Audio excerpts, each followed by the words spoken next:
Moisés en Steamboat Willie. Pero yo quiero discrepar un poco porque se habla mucho de que John Ford no utilizaba el montaje, y yo creo que eso es relativo, ¿no? Aquí yo creo una secuencia, para mí un trozo, un segmento esencial de la película que conecta con el guión que escriben Lamar Trotti, un guionista habitual de la Ford, y Dudley Nichols, que un guionista habitual de Ford prácticamente desde el comienzo de los años 30 hasta El fugitivo a mitad de los años 40, que es la secuencia en la que he hablado anteriormente, está en el porche, es noche, y empieza a aparecer la soledad del individuo, la soledad del juez Prisco, ese pájaro, ese dormilón, dice la horrible traducción del doblaje a la que se ha referido justamente atacándolo Juan anteriormente, ¿no? Bueno, ahí hay una secuencia en el porche en el que él entra en la casa, se nota ya que dice, entra en su dormitorio y después está en el cementerio. Son, si no recuerdo mal, alrededor de 6 minutos, muy bien escritos, aunque como decía Ford, escribir para Will Rogers era muy relativo, porque dice, bueno, ahí está el guión, tú lo tienes que decir con tus propias palabras,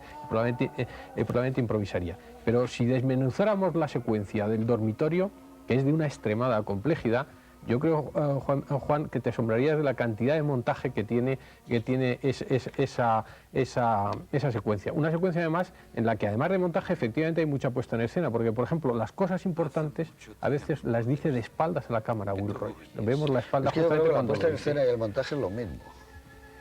Pero porque muchas nace veces el montaje de la puesta en escena. Si no hay una puesta en escena adecuada, no puede haber un montaje adecuado. Lo que yo creo que es que John Ford sabía más que nadie de lo que era el cine, y de lo que era el montaje, y de lo que era la puesta en escena. Y rodaba de tal manera que era muy difícil que un montador de oficio de la Ford le pudiera cambiar, aunque él intercala continuamente planos, porque en esa escena, cuando él está con la vela que la enciende, hay un corte en directo y sobre el eje, que él está más o menos en un plano general y se sienta y entra a raccord perfecto. No, yo creo que la sentada. A lo mejor me equivoco, pero lo que quería decir Juan Miguel era más bien que no tiene efectos de montaje. Tiene un montaje enormemente integrado que no te engaña, que parece que no se nota.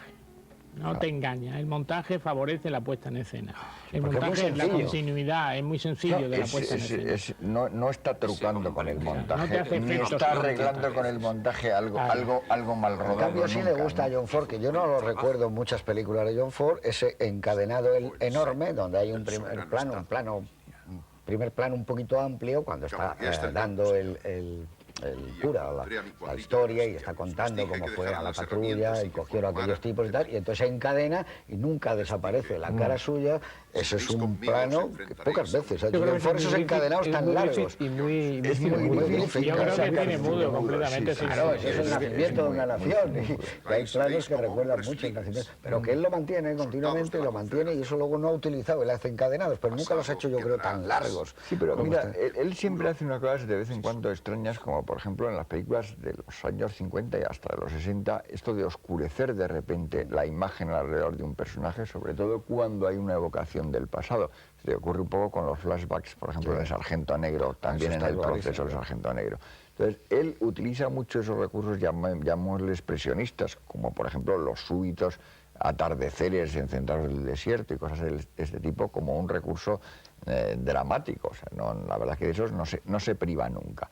Y aquí lo hay en los flashbacks, también cuando aparece la imagen de él con el uniforme confederado y su mujer muerta, digamos, esa aparición de los fantasmas, que también tiene que ver con esos encadenados, por ejemplo, al final de Que Verde era mi valle, cuando aparecen todos los hermanos muertos y desaparecidos, que aparecen todos juntos. Y es el elemento también que tiene al final de For Apache, si no recuerdo mal era, ¿no? Cuando aparece todo el batallón muerto y sacrificado en la operación del coronel Thursday. Ese es el elemento de coger a los vivos y volverlos a traer, por lo menos en la forma de su recuerdo, que suele ser un poco mezcla de sobreimpresiones. Ahí sí que utiliza, si quieres, más que montaje, casi efectos especiales. Pero es una cosa que la utiliza como un factor emocional y generalmente un poco con los muertos, con el elemento de Juan Miguel, de lo que está hablando es que, por ejemplo, ante un cine fraccionado hasta el último momento, como es Hitchcock, que fracciona, que ocurre continuamente hasta en planos detalle, insertos, John Ford es una mirada mucho más en un plano medio, amplio, que es como él suele rodar, o un plano general, y a partir de ahí los actores se mueven en una puesta en escena continuada, que eso es lo que han querido hacer John Huston y muchos más, pero claro, les ha salido a muy pocos, porque tiene incluso Orson Welles, que como decía Miguel, cuando le preguntaron, y él dijo John Ford, nunca ha podido hacer el cine de John Ford, sino que se ha ido por otro cine más personal suyo, donde la cámara era más protagonista que en el propio Ford. En esta película, como en casi todas las suyas, no hay un movimiento de grúa, porque nunca utilizó la grúa, pero tú no echas de menos ese movimiento. John Ford solía decir que la cámara no tiene por qué moverse, los que se tienen que mover son los actores. Ese es el principio de Griffith. Es exactamente lo que hace en sus películas.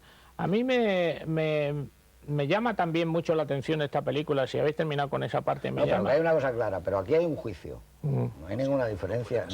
No se puede rodar mejor un juicio que como lo rueda John Ford ahora mismo, que fíjate si vemos películas de juicios, series de televisión de juicios, aquí está todo. Bueno, hay un comienzo, no te pierdes nunca, hay un comienzo de juicio con un plano extrañísimo, por otra parte, que nadie haría, que es un plano de toda la sala colocada el extremo de la cámara donde va a estar el espectador, de tal forma que cuando entra Will Rogers en la sala se ve como muy lejos, como si fuera el último de los espectadores, ¿no?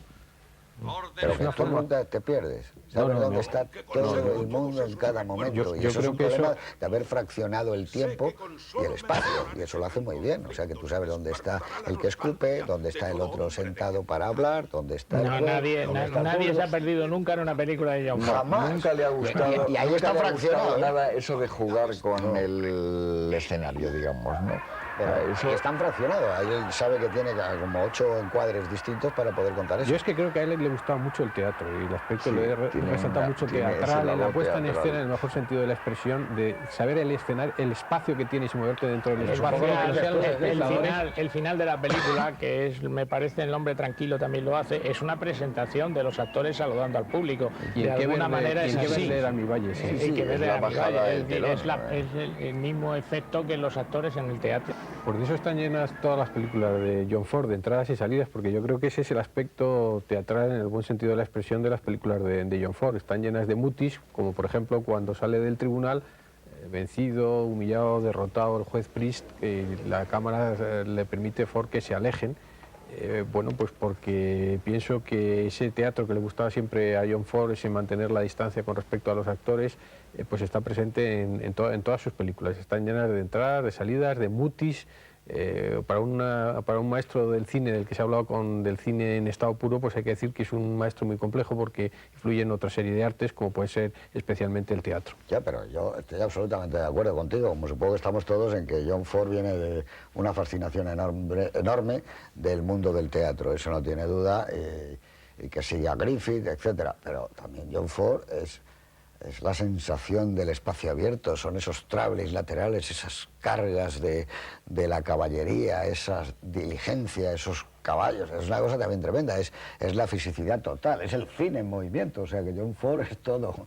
A mí me parece que el universo Ford o la galaxia Ford es que tiene todo. Lo que sí es evidente es que esta es una película como de pueblo, interior, día, interior, noche, que es Liberty Balance, Pasión de los Fuertes, pero también John Ford sale fuera y es una cosa tremenda, cómo se mueve, ¿no? Cuando se va al Monument Valley, es otro John Ford, ¿no? Pero eso es físicamente, ¿no? Yo creo que eso es físicamente. Los mundos de Ford, creo, son mundos cerrados, porque son mundos, digamos, mundos familiares, en esta misma película. En esta misma película, en el fondo, lo de la añoranza de la mujer, la fotografía de la mujer, los hijos, no es más que un canto a la familia, que es el canto a la familia de todas las películas de John Ford.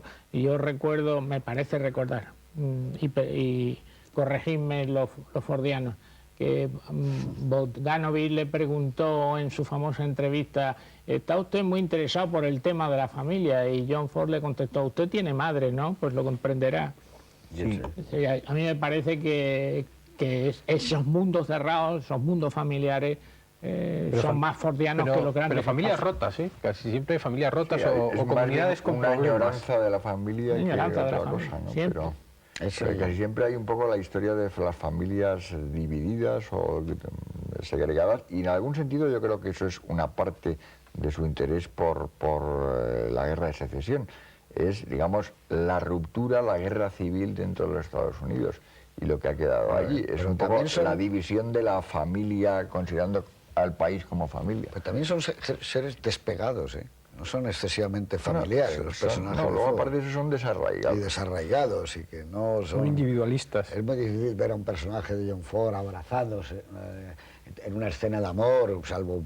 Se recuerdan pocas. Esos acaricias a los niños, no son... Es la maldición de Tan Edwards, el condenado a errar, que quiere estar en una familia, pero que se queda siempre fuera, al otro lado del dintel, ¿no? Que esa sí que te gusta, el hombre tranquilo, ¿eh? Hombre. Esa sí que es una de tus películas. Esa es una de mis películas favoritas. Claro. No de John Ford, sino de todas. De todas. Bueno, a ver, vamos a elegir el que en esta...